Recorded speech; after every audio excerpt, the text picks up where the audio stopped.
ನಮಸ್ಕಾರ ವೀಕ್ಷಕರೇ, ನಾನು ನಿಮ್ಮ ಯಕ್ಷಕೋರಿ ಕಾಂಚಿಕಾ ಭಟ್. ನನ್ನ ಯಕ್ಷಕಾಣಿಕಾ ಚಾನೆಲ್ಗೆ ನಿಮಗೆಲ್ಲರಿಗೂ ಸ್ವಾಗತ. ಇದೇ ಮೊದಲನೇ ಸಾರಿ ಬರ್ತಾ ಇದ್ದೀರಾ ಅಂದ್ರೆ ದಯವಿಟ್ಟು ನನ್ನ ಚಾನೆಲ್ ನ ಸಬ್ಸ್ಕ್ರೈಬ್ ಮಾಡ್ಕೊಳ್ಳಿ, ಬೆಲ್ ಬಟನ್ ಕ್ಲಿಕ್ ಮಾಡಿ, ಆಲ್ ಅಂತ ಮಾಡ್ಲಿಕ್ಕೆ ದಯವಿಟ್ಟು ಮರಿಬೇಡಿ.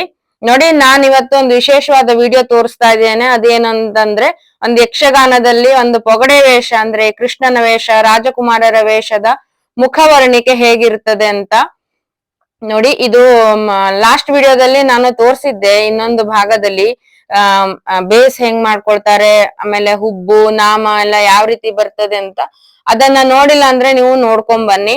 ಅದಿಷ್ಟು ಆದ್ಮೇಲೆ ಏನ್ ಹಾಕ್ತಾರೆ ಮುಖಕ್ಕೆ ಅಂದ್ರೆ, ಈ ತರ ಒಂದು ಬಿಳಿ ಬಣ್ಣವನ್ನ ನೀರಿನಲ್ಲಿ ಕಲಸಿ ಅದನ್ನ ಮುಖಕ್ಕೆ ಇಡುವಂತದ್ದು. ನೋಡಿ, ಮೇಲೆ ಕೆಳಗೆ ಕಣ್ಣಿನ ಇದನ್ನ ಬರ್ದಿರ್ತಾರಲ್ಲ, ಕಣ್ಣಿಗೆ ಕಪ್ಪು, ಕಣ್ಣು ಕಪ್ಪು, ಅದರ ಮೇಲೆ ಕೆಳಗೆ ಬೊಟ್ಟಿಡುವಂತಹದ್ದು ಆ ಬಿಳಿ ಬಣ್ಣದಿಂದ. ನಂತರ ಆ ಬಿಳಿ ಬೊಟ್ಟಿಗೆ ಅನುಸಾರವಾಗಿ ಅದಕ್ಕೆ ಕರೆಕ್ಟ್ ಆಗಿ ಮ್ಯಾಚ್ ಆಗೋ ತರ ಒಂದು ಬ್ರಷ್ ಅಲ್ಲಿ ಮೇಲಿಂದ ಕೆಳವರೆಗೂ ಒಂದು ಲೈನ್ ಎಳಿತಾರೆ. ಅಂದ್ರೆ ನೀಟಾಗಿ ಅದಕ್ಕೆ ಮ್ಯಾಚ್ ಆಗುತ್ತೆ, ಮತ್ತೆ ಅಟ್ರಾಕ್ಟಿವ್ ಆಗಿ ಒಂದು ನಮ್ಮ ವೇಷ ಕಾಣಿಸುತ್ತೆ. ಈ ಯಕ್ಷಗಾನದ ಮುಖವರ್ಣಿಕೆ ಬರುವಂತದ್ದೇ ಹಾಗೆ. ನೋಡಿ, ಈ ಕಡೆ ನಿಮ್ಗೆ ನೀಟಾಗಿ ಕಾಣಿಸ್ತಾ ಇದೆ. ಆ ಬೊಟ್ಟಿಗೆ ಅನುಸಾರವಾಗಿ ಕೆಳಗಿಂದ ಮೇಲೆ ನೀಟಾಗಿ ಆ ಕಣ್ಣಿನ ಬೊಟ್ಟು ಅಂದ್ರೆ ಕಣ್ಣು ಕಪ್ಪು ಹೇಗೆ ಬಂದಿರ್ತದೋ ಅದೇ ರೀತಿ ಶೇಪ್ ಅಲ್ಲಿ ಈ ಬಿಳಿ ಬಣ್ಣವು ಸಹ ನಮ್ದು ಬರ್ಬೇಕಾಗತ್ತೆ. ಸ್ವಲ್ಪ ಆಚೆ ಈಚೆ ಆದ್ರೂ ವ್ಯತ್ಯಾಸ ಆಗತ್ತೆ. ಹಾಗಾಗಿ ನಿಧಾನಕ್ಕೆ ಅದನ್ನ ಪ್ರಾಕ್ಟೀಸ್ ಮಾಡ್ಕೊಂಡು ನಾವು ಮಾಡ್ಕೊಳ್ಬೇಕಾಗತ್ತೆ. ನೋಡಿ, ಈ ತರ ಬರುತ್ತೆ. ಮೇಲೆ ಕೆಳಗೆ ಎರಡು ಕಡೆಗೂ ಈ ತರ ಬರುತ್ತೆ ಬಿಳಿಯ ನಾಮ. ಇದಾದ್ಮೇಲೆ ನಾಮಕ್ಕೆ ಆಚೆ ಈಚೆ ಬಿಳಿಯ ಬಾರ್ಡರ್, ಅದೇ ಬಣ್ಣ ಸೇಮು. ಅಂದ್ರೆ ನಾಮ ಇನ್ನು ಅಟ್ರಾಕ್ಟಿವ್ ಆಗಿ ಕಾಣುತ್ತೆ. ನೋಡಿ, ಬರೀ ಕಪ್ಪು ಅಂದ್ರೆ ಕಾಡಿಗೆಯಲ್ಲಿ ನಾಮ ಬರೆದ್ರೆ ಅದು ಅಟ್ರಾಕ್ಟಿವ್ ಆಗಿ ಕಾಣಲ್ಲ ನಮ್ಗೆ. ಹಾಗಾಗಿ ಅದಕ್ಕೋಸ್ಕರ ಈ ಬಿಳಿಯ ಬಣ್ಣದಿಂದ ನಾಮವನ್ನ ತಿದ್ದಿ ತೀಡಿ ಒಂದು ಫಿನಿಶಿಂಗ್ ಟಚ್ ಅಂತ ಕೊಡ್ತಾರೆ. ನೋಡಿ, ಮೇಲೆ ಕೆಳಗೆ ಸೇಮ್ ಅದೇ ಬಾರ್ಡರ್, ಸೇಮ್ ಲೈನ್ ಆಚೆ ಈಚೆ ಆಗ್ಬಾರ್ದು. ಅಥವಾ ಕೈ ನಡಗಿ ಹಾಕುವಾಗ ಒಂಚೂರು ಡೊಂಕು ಇದು ಆದ್ರೆ ನಾಮ ಡೊಂಕಾಗಿ ಕಾಣತ್ತೆ ನಿಮ್ಗೆ. ಮತ್ತೆ ತಿರ್ಗಾ ಅದನ್ನ ತಿದ್ದಿ ಸರಿ ಮಾಡ್ಬೇಕಾಗತ್ತೆ. ನೋಡಿ, ಈ ತರ ಸ್ಟ್ರೈಟ್ ಆಗಿ ಬರ್ಬೇಕದು ಲೈನು. ಈಗ ನಾಮ ಫಿನಿಶ್ ಆಗ್ತಾ ಬಂತು. ಅದಾದ್ಮೇಲೆ ತುಟಿಗೆ ಕೆಂಪು ಬಣ್ಣ. ಈ ಕೆಂಪು ಬಣ್ಣ ಹಚ್ಚುವಾಗಲೂ ಅಷ್ಟೇನೆ ಸ್ವಲ್ಪ ಎಚ್ಚರಿಕೆಯಿಂದ ಹಚ್ಕೊಳ್ಬೇಕು. ಯಾಕಂದ್ರೆ ಸ್ವಲ್ಪ ಮೇಲೆ ಕೆಳಗೆ ಆದ್ರೂ ಸಹ ಅದು ಕೆಂಪು ಬಣ್ಣ ಬಡಿಯತ್ತೆ ನಮ್ಮ ಮುಖಕ್ಕೆ. ಆಗ ಮೇಕಪ್ ಸ್ವಲ್ಪ ಹಾಳಾಗತ್ತೆ, ಚೆನ್ನಾಗ್ ಕಾಣಲ್ಲ. ಈ ಕೆಂಪು ಬಣ್ಣ ಹಾಕಿ ಆದ್ಮೇಲೆ ಸ್ವಲ್ಪ ಪೌಡರ್ ಅನ್ನ ಹಾಕ್ಬೇಕಾಗತ್ತೆ. ಯಾಕಂದ್ರೆ ಅದು ಅಂಟ್ಕೊಳ್ಳುತ್ತೆ ನಮ್ಗೆ.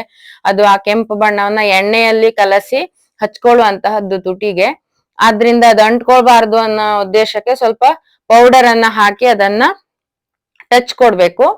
ಅದಾದ್ಮೇಲೆ ಕೆಳಗೆ ಗಲ್ಲಕ್ಕೆ ಒಂದು ಕಪ್ಪು ಬಣ್ಣದ ಬೊಟ್ಟಿಡ್ತಾರೆ. ಅದಕ್ಕೆ ಮೇಲೆ ಕೆಳಗೆ ಎಲ್ಲ ಹೇಗೆ ನಾಮಕ್ಕೆ ಡಾಟ್ ಇಟ್ಟಿದ್ದಾರೋ ಮಧ್ಯದಲ್ಲಿ, ಅದೇ ತರ ಡಾಟ್ ಇಟ್ಟು ಒಂದು ಫಿನಿಶಿಂಗ್ ಟಚ್ ಅಂತ ಕೊಡ್ತಾರೆ. ನೋಡಿ ವೀಕ್ಷಕರೇ, ನನ್ನ ವಿಡಿಯೋವನ್ನ ಲೈಕ್ ಮಾಡಿ, ಶೇರ್ ಮಾಡಿ, ಸಬ್ಸ್ಕ್ರೈಬ್ ಮಾಡ್ಕೊಳ್ಳಿ. ಈ ಯಕ್ಷಕಾಣಿಕಾ ಚಾನೆಲ್ ಮುಖಾಂತರ ನಾವು ಯಕ್ಷಗಾನ ತರಬೇತಿ ಕೇಂದ್ರವನ್ನ ಪ್ರಾರಂಭ ಮಾಡ್ತಾ ಇದ್ದೇವೆ. ನೀವು ಆ ಯಕ್ಷಕಾಣಿಕಾ ಚಾನೆಲ್ನ ಏನು ಯಕ್ಷಗಾನ ತರಬೇತಿ ಕೇಂದ್ರ ಇದೆಯಲ್ಲ, ಅದನ್ನ ಸೇರ್ಕೊಳ್ಬಹುದು. ಯಾವುದೇ ವಯಸ್ಸಿನ ಮಿತಿ ಇಲ್ಲ. ಈ ಸ್ಕ್ರೀನ್ ಮೇಲೆ ನನ್ನ ನಂಬರ್ ಅನ್ನ ಕೊಟ್ಟಿರ್ತೇನೆ. ಆ ನಂಬರ್ಗೆ ಕಾಲ್ ಮಾಡಿ, ಎಲ್ಲಾ ಇನ್ಫಾರ್ಮೇಶನ್ ಸಹ ಸಿಗುತ್ತೆ ನಿಮ್ಗೆ. ಯಾರ್ ಬೇಕಾದ್ರೂ, ಇಂಟ್ರೆಸ್ಟ್ ಮುಖ್ಯ. ಅದಕ್ಕೆ ಇಂಟ್ರೆಸ್ಟ್ ಇದ್ರೆ, ಆಸಕ್ತಿ ಇದ್ರೆ ಯಾರೇ ಬೇಕಾದ್ರೂ ಸೇರ್ಕೊಳ್ಬಹುದು. ಮಕ್ಕಳು, ವಯಸ್ಕರು ಅಥವಾ ವಯಸ್ಸಾದವರು ಸಹ ಅವರಿಗೆ ಆಸಕ್ತಿ ಇದೆ ಅಂದ್ರೆ ನನ್ನ ಯಕ್ಷಕಾಣಿಕ ಕಲಾ ಕೇಂದ್ರವನ್ನ ಸೇರ್ಕೊಳ್ಬಹುದು ಹಾಗೂ ಯಕ್ಷಗಾನ ಕಲಿಬಹುದು.